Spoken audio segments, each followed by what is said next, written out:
Now if you are watching this video today, it means your sniper skills aren't very good and you want to improve. So I will show you guys 5 things in this video that will improve your sniping skills. But before you can do any of these things, you will need a good sniper sensitivity. So if you haven't set your sniper sensitivity yet, go and watch my first sniper tutorial where I gave sniper sensitivity depending on the size of your device. Now the first step to becoming a good sniper in Call of Duty is to master the art of relaxing and staying calm. Now you should never allow your enemy to use their movement to confuse you and push you into playing their style of gameplay, because you end up dead just like this. Now a relaxed mind is the key to winning gunfights, because as your enemies move around in chaos, you relax and hit your shots on them. Now I want you guys to watch this video right here. Immediately the enemy pushes me, I stay calm and relaxed. Instead of doing any unnecessary movements, I wait for them to make their first move, and then I break away from their FOV and hit my shots. And I keep repeating that to beat this player who is aggressive, because a calm mind always secures the win. Now that we are done with number 1, let's move to number 2, which is holding positions. And a lot of you tend to call it camping, but there's a difference between the two. Now as you can see in this video, I am camping, which is very much obvious because I am hiding and hard scoping, waiting for the enemy to luckily appear in front of me so I can get a free kill. Now holding positions means you have heard the footstep of your enemy and you know where they are coming from, so you position yourself in a good way to secure the kill. Now as you can see, I'm not hiding like in camping, I am moving around, and that's what is called holding positions. And as you can see, I already knew the enemy was coming from that place, but I missed my shots. But immediately I missed, I still stayed at the same place because I heard his footsteps and knew he was coming back, so I stood there and secured the kill. Even pro players hold positions at major tournaments, because if you know where your enemy is coming from, why would you push them and risk a 50-50 fight instead of holding a position where you can secure the kill easily? But for you to hold positions, you need very good headsets for you to be able to hear the footsteps of the enemy and know where they are coming from. Now that we are done with the first 2, let's move to the third one, which is gameplay style. Now there are 3 main gameplay styles, which are passive, aggressive, and passive aggressive.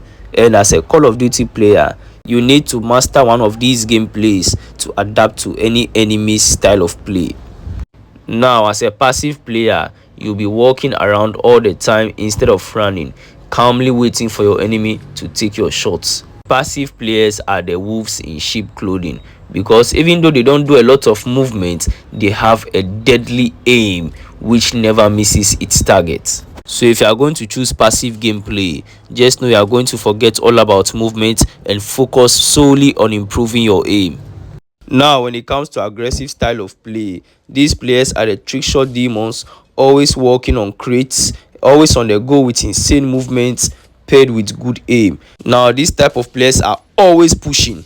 They do not give their enemy any time to think. They do not give their enemy any space to make decisions, and the spawn trap is their specialty. Now the last gameplay style is passive aggressive. These type of players always station themselves, patiently waiting to hear the footsteps of the enemy before they push aggressively. And like the name entails, it is passive and aggressive at the same time, and they are the most dangerous players because they never make a move and you never know where they are coming from, but they will know where you are coming from, because immediately they hear your footsteps, they are coming aggressively to get you. A passive aggressive player never makes the first move. They always wait for their opponent to make their decision and then they counter it. Now as you can see, I'm patiently waiting to hear the footsteps of the enemy and I push aggressively, but as I don't make my first shots, I stay calm, wait for the enemy to make the first move, and then I hit him and secure the win. So now that you know how all these gameplay styles work, which one are you going to choose to master? Let me know in the comments below.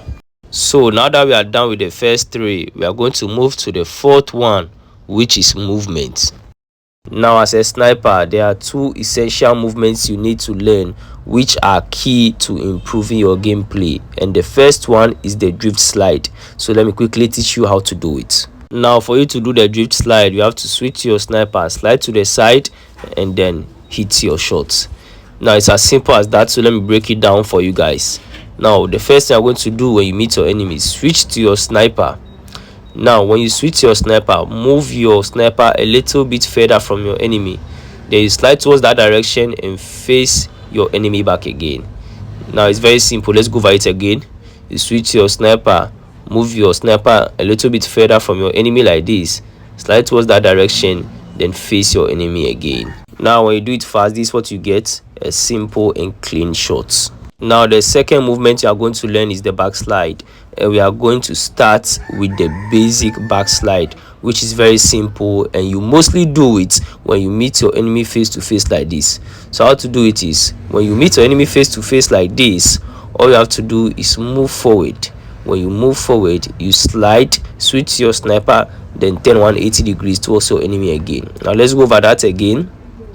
You meet your enemy face to face, you slide, switch to your sniper, then turn 180 degrees towards your enemy again. So when you do it fast, this is what you get: a simple and clean shot like this. So now it's time to learn the actual backslide, which you can do when you meet the enemy in any circumstance. Now the first thing I'm going to do is turn 180 degrees, move forward, slide, and turn 180 degrees again. Let's go over it again. Turn 180 degrees, move forward, slide, turn 180 degrees towards the enemy again. And when you pair it with switching your sniper, then you get a clean shot like this. So now we are down to the very last one, which is the most important of all: training drills. Now there are two good training drills which are going to improve your crosshair placement and your reticle placement. Now if you don't know what is a crosshair, it is the white thing you are seeing right here, and your reticle is the red cross you see when you scoping your sniper. Now the very first training drill we are going to do is for your crosshair placement training, which is going to improve your aim. So then you're going to set a close range bolt to move left and right at high speed, and what you're going to do is try to follow this bolt with your crosshair as closely as possible, just like this. And you must do this at least 5 minutes a day to improve your crosshair placement, which will improve your aim as a sniper. Now the next training drill we are going to do is for your reticle placement, which will improve your aim and help you track the enemies easily with your reticle and hit those drag shots. What you are going to do now is set two stationary bolts like this and pinpoint your reticle by moving in between them like this. Now this may look like nothing, but it helps you master your sensitivity, so you know the amount of input you need to swipe to hit an enemy at a specific distance.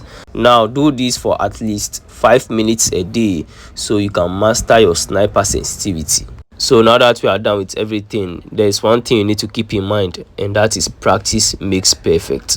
So at least once in a day, come to the training ground, set bolts to move left and right at high speed, and just try landing shots on them like this.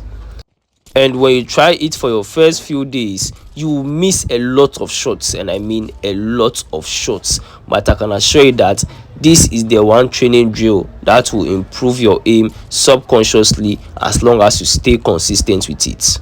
That's all for today, guys. Drop a like and subscribe.